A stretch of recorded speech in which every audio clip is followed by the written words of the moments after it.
Café Virtual. Apresentação: Regina Helena. Um programa da Sexta Igreja Presbiteriana de Uberlândia.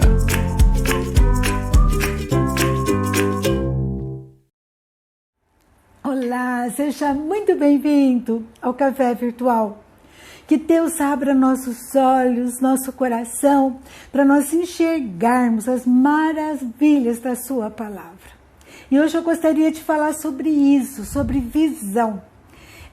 Como a visão é importante, tanto a exterior como a interior. 2 amigos fizeram cirurgia nos últimos 2 meses. E um, especialmente, está passando por uma dificuldade muito grande. Ele não consegue ler mensagem do WhatsApp, nem escrever.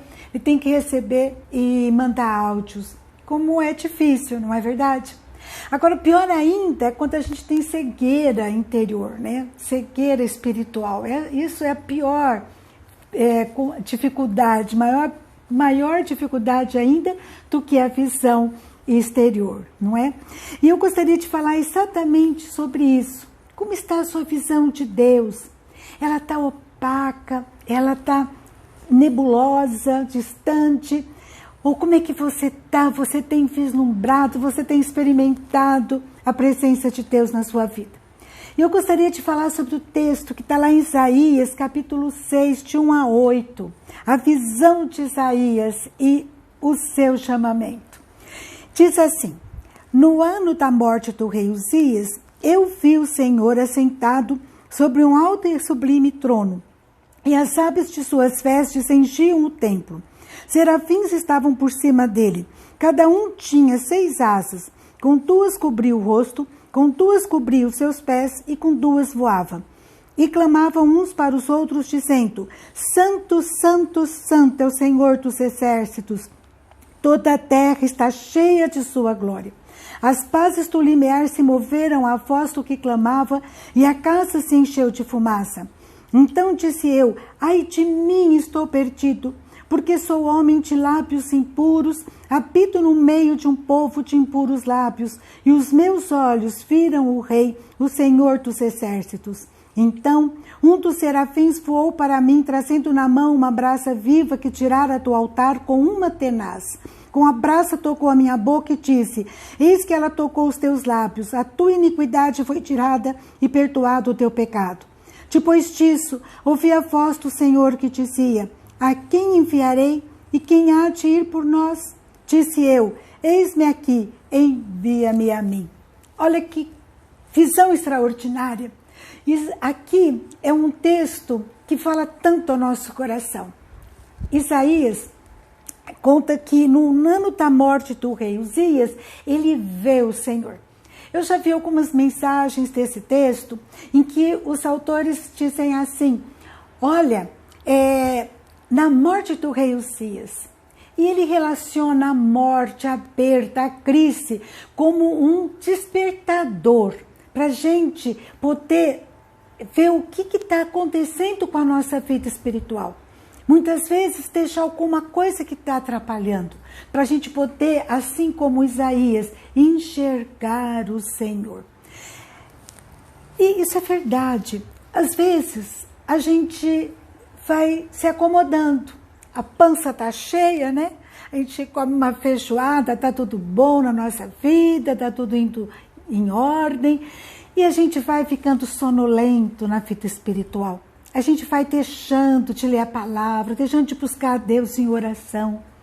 E isso aí, né, além dessa pança cheia, né, o mundo cheio de barulho, de cobrança, né, o WhatsApp chamando toda hora, a gente vai ficando assim, mudando nossas prioridades, a gente vai deixando de pedir perdão pelos pecados, de perceber que temos falhado com Deus muitas vezes, que temos mudado os nossos valores devagarzinho. Não acontece de repente, vai acontecendo devagarzinho. E a ideia é o que eu tenho que deixar, o que eu tenho que abandonar para poder enxergar o meu Deus. Qual o pecado que às vezes está me atrapalhando a minha comunhão com Deus? Um Deus santo. Aqui ele vê os serafins clamando: Santo, Santo, Santo é o Senhor dos exércitos. Às vezes a santidade de Deus ali nos envolve e a gente está tão perdido nas nossas mesmices, nas nossas coisas, que a gente não reconhece. Assim como Isaías reconhece a sua pequenez, a sua miséria diante da santidade de Deus, ele fala: ai de mim, eu sou um homem de lábios impuros. Que eu e você possamos refletir, né? Aquilo que está atrapalhando nossa comunhão com Deus. Aquilo que nós precisamos, assim, deixar. Nosso Deus que nos cuida de nós, né? Nos abençoa. Tem o texto lá de 1 João 2, 1. João, com aquele carinho dele, fala: filhinhos meus, não pequeis. Todavia, ao quem pecar, temos advogado junto ao Pai, Jesus Cristo, o justo. E a gente tem que, então, chegar na presença de Deus e pedir perdão. Em 1 João 1, 9 diz: se confessarmos os nossos pecados, Ele é fiel e justo para nos perdoar os pecados e nos purificar de toda a injustiça. Um Deus santo que quer de mim e de você a busca da santidade, o reconhecimento da nossa miséria, pedir perdão, arrependimento e a entrega na presença dEle. Em Hebreus capítulo 12, versículo 14, tem uma palavra que diz assim: olha, segui a paz com todos e a santificação, sem a qual ninguém verá Deus. Deus que é santo, Deus é santo, e Ele requer de nós que a gente possa reconhecer o pecado. O que eu tenho que deixar? Que atividade, que relacionamento que eu tenho cultivado e que tem me afastado de Deus? Às vezes a gente tem usado muito a língua de forma errada. Isaías reconheceu: olha, minha língua é impura. A gente reclama muito, a gente critica muito, né? A gente às vezes fala o que não deve. A língua é poderosa. Lá em Provérbios 18, 21, fala que nela contém a morte e a vida. Mas quando nós buscamos a Deus, Ele traz cura. E o Espírito Santo passa a habitar em nós, Ele vai nos alertando: não fala isso não, olha o que você está fazendo, olha o que você está falando. E o serafim, ele tocou a língua de Isaías e ele foi purificado. Assim como o Espírito Santo dentro de nós é o fogo que vai purificando meu coração, purificando meus lábios. Purifica, Senhor, eu preciso tanto. A gente vai ter visão de Deus quando a gente entender essa santidade dEle, que o Deus é santo. E quando a gente entende isso, eu acho bonito o título que deram, a visão de Isaías, o seu chamamento. Quando Isaías enxergou a Deus, a sua santidade, reconheceu o seu pecado e ele foi purificado, Deus fala com ele: ao quem enviarei e quem há de ir por nós? E Isaías então ele se prontifica: eis-me aqui, Senhor, envia-me a mim. Essa é a sequência. É nós buscarmos ao nosso Deus e falar: Senhor, o que tem me atrapalhado minha comunhão com o Senhor? Qual é o seu propósito para a minha vida? Porque Deus tem um chamamento para mim e para você.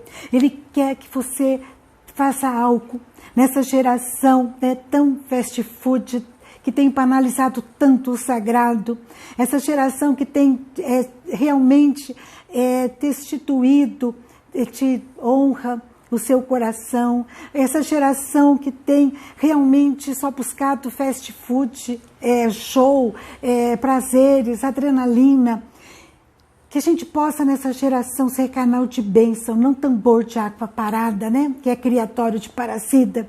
Deus fala comigo e com você, Deus quer realizar milagres através da minha vida e da sua vida, mas Ele quer que você e eu tenhamos visão da sua santidade, visão da nossa pequenez, visão da nossa necessidade de nos voltarmos a Ele com arrependimento, visão de que Deus tem um propósito para a nossa vida e que nós, tudo que temos, que somos, depende dele, precisamos estar entregues nas mãos dele. E não importa a nossa idade, a nossa condição, Deus tem um propósito para a nossa vida. Dias atrás, né, aconteceu um negócio muito interessante na nossa igreja. O André, do grupo de Gideões Internacionais, ele é professor das crianças na EBD, e ele falou: eu vou dar um Novo Testamento para cada um, e você vai entregar para alguém que não conhece Jesus. E uma menina pegou aquele Novo Testamento, saiu com a sua mãe e da igreja foi no supermercado. Chegando lá, ela falou: mãe, tem alguém, será que não conhece Jesus? A mãe dela falou: pergunta. Ela falou: vou perguntar para a moça do caixa. Daí ela chegou para a moça do caixa e falou: você conhece Jesus? A moça do caixa ficou assim, sabe, emocionada e falou: conheço. Só que tem tempo que eu não falo com ele, né? E daí ela pegou, então, deu o Novo Testamento para aquela moça. Eu não sei o resto da história, mas Deus sabe. Muita coisa a gente vai saber na eternidade, não é? Mas que coisa extraordinária, uma menina pequena, de 6 anos, mal sabe ler e escrever, está sendo uma missionária. E eu e você, o que temos feito? Outro dia eu estava pensando no meu currículo Lattes, né, do CNPq, das atividades acadêmicas, trabalhos publicados, essas coisas. E eu estava pensando nele e eu pensei: e como está? Como anda o meu memorial? Eu estou aposentada, né, da vida acadêmica, mas alguns alunos ainda têm publicado e têm colocado o meu nome. Mas no meu memorial diante de Deus, está escrito lá em Malaquias 3,16, que diz que diante de Deus tem o meu memorial, tem o seu memorial. Como está nosso memorial? E eu comecei a pensar: como que está o meu memorial diante de Deus? Que eu possa pensar nisso, não importa a minha idade e a sua, né? Simonton, ele veio para o Brasil ainda jovenzinho, né? Ele veio para o Brasil, ele nasceu em Pensilvânia, ele veio em 1859. E aqui, em poucos anos, ele organizou a Igreja Presbiteriana do Brasil, que tem sido bênção na minha vida desde que eu era criança. Ele montou o presbitério e o seminário do Rio de Janeiro, ele criou o jornal e com 34 anos ele veio a falecer de malária. Com poucos anos, ele tinha visão da santidade de Deus, visão da urgência do chamamento de Deus. Que eu e você possamos ter essa visão da urgência, da gente anunciar. Há tanta gente sofrendo, triste, abatida. Eu não sei se você está assim, uma visão opaca de Deus. Se volte a Ele. Na presença dEle, você não precisa mostrar desempenho. Chega na presença dEle, arrasca teu coração. Olha o que eu estou fazendo da minha vida. Senhor, eu tenho pecado contra Ti. Vai falando aquilo que vai vindo no teu coração. Eu tenho errado, eu preciso deixar isso, deixar aquilo. E efetivamente, quando você se levantar da sua oração, você deixe isso, deixe aquilo que incomoda, aquilo que atrapalha a sua visão de Deus. E Deus vai estar ministrando no teu coração. E as maravilhas vão começar a acontecer. E nós vamos começar a enxergar as maravilhas de Deus. Amém? Que você pense como que está a tua visão de Deus. Opaca, ou você está buscando, você está começando a enxergar algo. Que essa mensagem sirva para mim e para você. Para nós buscarmos enxergar o projeto de Deus para a nossa vida. E saber que Ele tem um chamamento, assim como teve para Isaías, tem para mim e para você. Que eu e você possamos dizer: eis-me aqui, Senhor, envia-me a mim. Eu quero ter uma vida que vale a pena. Eu quero construir uma história, um memorial que te agrade, em nome de Jesus.